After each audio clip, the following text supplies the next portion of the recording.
Welcome to Desert Star Chats, the show where we explore topics in mental health, substance use, and recovery from the heart of the Arizona desert.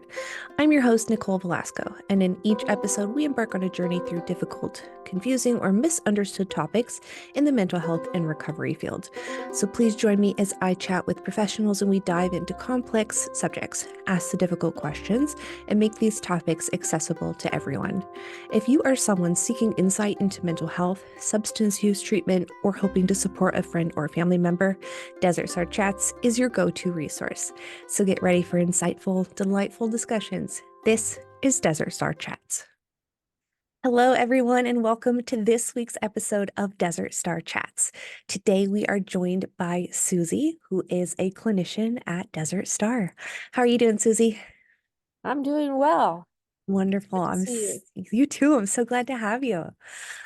So let's start just by getting to know you. Tell me a little bit about yourself and how you got started at Desert Star. Well, I came to Desert Star in 2010, so I've been there for a while It's a now. long time. Before that, I started working in the mental health field in 1989 and have worked mostly in residential settings Okay. up until the time I started with Desert Star. And for those that don't know, what is a residential setting?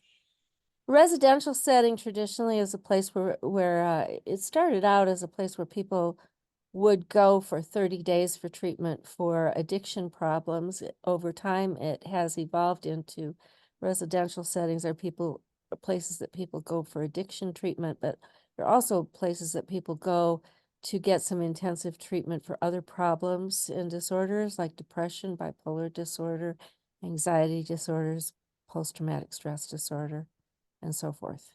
Perfect. And then usually they also kind of stay on campus for those 30 days, right? That is their home. They live there, yes. They're Yeah, housed and they have their meals there, yes. perfect. It's a retreat kind of a setting. Yes. What motivated you to get into the behavioral health field? Well, there were a couple of things. One is I really wanted to be able to help other people. I had benefited myself an awful lot from therapy. It had brought about some major changes in my life and the way that I was living and the direction I was going, and I wanted to pay it forward. And the other thing is that I happened to live in a town that had a very, very good residential treatment center, and I knew the executive director and went to talk about how to get into the field, and he just hired me, and that's how I got Wow, started. that is so cool. So, what position did you start with at the residential center? I started out as a recreation therapist. I Okay. had come from a resort background. I'd been working as the operations assistant manager for a resort.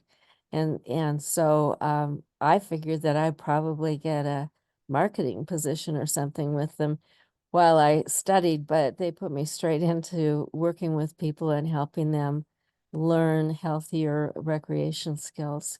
With addiction, a lot of times people will relapse in Mhm. their recreational and their leisure time. So that's where I got started. Very cool. Did you find that beneficial to sort of do that as you were studying? Yes, I got really excellent perspective and training in specific kinds of therapy while I was at that treatment center. So I already had that under my belt when I went back to school. And the combination of their perspective and their model of treatment and the formal training that I got in graduate school was a really good blend for me. Yeah, you got a little bit of the practical and the, knowledge base. So Right. that's really cool. Are there any personal or professional experiences that shaped your approach to therapy? Um, well, one thing is that I am in my own addiction recovery. and have been now, I guess it's going on 37 years. So Wonderful. I've been sober for a long time, and I don't think I ever would have gotten into this field if that wasn't already in place for me. So that made a big difference. And the other thing is I was very fortunate to I started going to a therapy group that I really thought was going to be a political group. I thought it was going to be What? women's politics. Somebody invited me to a women's group, and I thought, oh, this is really cool. I like women's politics. And so I went, and people were talking about personal issues, and there was Kleenex in the room, and I'm looking around going, what is Where am this? I? And week after week, the therapist would ask me how I was doing, and I'd say, fine. And then one day she asked me how I was doing, and I just started to cry. And I think my whole life started to change after that. Yeah. Yeah, that's really I cool. wasn't fine. Right. But sometimes it does take a little bit of time to warm up to that situation and to feel comfortable in your surroundings and with the other group members. Not everybody's comfortable sharing the very first time they go somewhere. So, Well, especially if you think you're in a politics group. right. Yeah, that would throw anybody for a loop. Very cool. So now that you are well into your profession, what kind of unique ways do you use to tailor your approach for your clients? Hmm. I don't know if my ways are really unique, but one of the things that's really important is I try to listen to people really carefully. And I have kind of a mind for structure. And I don't know how else to explain it except, oh, I have a visitor. Um, I have kind of an architectural vision of a person's life and how it fits together. Foundation is childhood, and then the rooms get put on as time goes on. But I have that in mind, and it's hard to explain. It's kind of a 3D image that I carry for a person's story. Um, Wow. and so there's that. And then the other thing is I listen really carefully to people for ways in which they feel shame and try to help them Mm, clean that up, because I think shame is um, a heavy influencer of our thoughts and our beliefs, and therefore our behaviors, yeah. not a And healthy ones. yeah. And you work in both our substance use program and our mental health program. Do you find that shame kind of crosses those boundaries? Do you see it kind of regardless? Yes, I see it regardless. Yeah. And it's my belief that most people who have an addiction problem have an underlying problem with shame as well. Yeah. And it's very rare for a person to have only an addiction. It happens, but usually people also have underlying depression and anxiety and other co-occurring disorders that are frequently, if more often than not, shame-based. Yeah. Yeah, because the substance is like the escape mechanism to cover Exactly. up Yeah. the root problem. Yeah. Yep, absolutely. What do you see as some of the challenges that are facing the mental health field today? Hmm. I think for addiction treatment, one of the challenges is giving up old ways of thinking about breaking people down, and instead continuing to develop a more respectful approach to how we treat people, and more individualized, giving up the old idea that all addicts are alike, and they need the same kind of treatment, because I don't believe that's true, and that's not borne out by my own experience. Yeah. S- Um, I think the other thing is paying more and more attention to attachment theory as an Okay. underlying, structure to understand when we take a look at the patterns that are going on in people's lives. Yeah. And for somebody who may not have heard of attachment theory, can you give us a brief overview of that? Attachment theory is it's the premise is that the way in which we experience relationships and behave in relationships is heavily influenced by our early relationship with our first attachment figure, which is usually our mother. Yeah. Um, and we tend to um, be one model shows attachment in four different quadrants. Some people are lucky enough to be um, brought into the world and brought up with a secure attachment style, but about half of us break into the other areas where we end up having some difficulties in relationships, and understanding what we bring with us into relationships helps us develop individualized strategies for making things better. Yeah. I'm surprised it's actually only half that are not in the secure attachment. I thought it would have been way more. Well, that's what my reading has said. I imagine that different people have different numbers, but Sure. it was an easy number to remember, so Yeah. I held on to it. I was like, wow, half, huh? Okay. Yeah. Yeah. Very cool.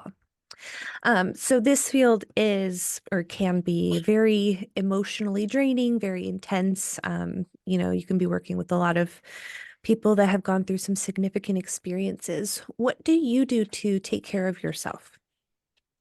Well, I have my life outside of my career. I have a group of friends that I see fairly regularly. We're all interested in being outdoors, spending time riding our horses out on the trails and in the countryside. And I try to do that several times a week.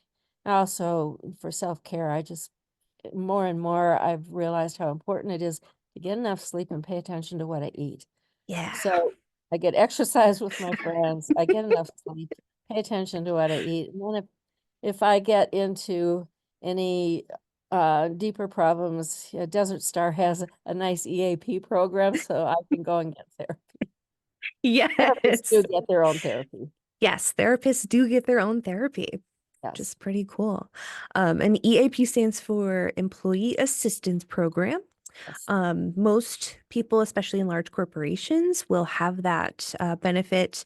If you're not sure if you have that benefit, you can always check with your HR director, and they can assist you in finding some resources. So that's usually a great place to look.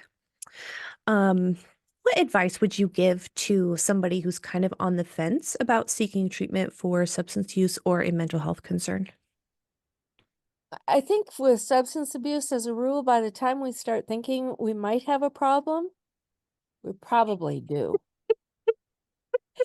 Yes, it takes quite a few problem experiences before a person starts letting that idea in. And so yeah, if you're thinking you might have a problem, is probably a good idea to get an assessment. And you can actually go online and there are a number of assessments. One really good one, now I'm trying to think of what it stands for, but it's called the audit. And it's available online. It's 10 questions. It's really easy. It can be administered by a professional or you can find it and take it on your own. It's AUDIT. Uh, Perfect. We'll pop that in Alcohol the use disorder. I don't remember the IT, but anyway, it's a very good, reliable test. So if a person wonderful. thinks they have a problem with alcohol, they can do that. If you're thinking you have a problem with drugs, you probably do. Perfect. Mental health disorders, you know that you need to get some help if it's getting in the way of being able to be productive or getting in the way of enjoying your life. Yeah. Yep. Perfect. Anything else that you would like to add? I can't really think of anything. Okay, I've got some rapid fire questions for you. You ready? Yeah. What's your favorite movie? Oh, the Joy Luck Club, Okay. What is your favorite dessert? lemon meringue pie. Yes. Perfect. Do you have any hidden talents? Um, Years ago, I used to sing in a country band. Nobody knows that. That's amazing. Is there any evidence of this? No, If there is, I'm not talking. Fair enough. If you could have one superpower, what would it be? Oh, gee. I think I would like to be able to fly. Perfect. Very, very cool. Well, thank you so much for joining us today, Susie, and we will definitely have you back on soon. Okay, thanks. Bye. A pleasure. Bye-bye. Thank you so much for tuning into this week's episode of Desert Star Chats. If you enjoyed this episode, please consider leaving us a like and a review or sharing with a friend. If you have questions for a further episode, please send them to information@desertstararc.com. If you're interested in learning more about our programs, please visit our website at www.desertstararc.com or give us a call at 520-638-6000. We offer services for adults, meaning 18 plus, residing in the state of Arizona and seeking support for mental health, substance use, unhealthy relationships, and for young adults struggling to transition into adulthood. We are in network with most major insurance companies, and we do offer payment plans. So give us a call and we are happy to provide a cost estimate for you. We offer services both in person and via telehealth, which means from the comfort of your own home. So there are options for everyone. Again, that number is 520-638-6000, and I hope to catch you for our next episode.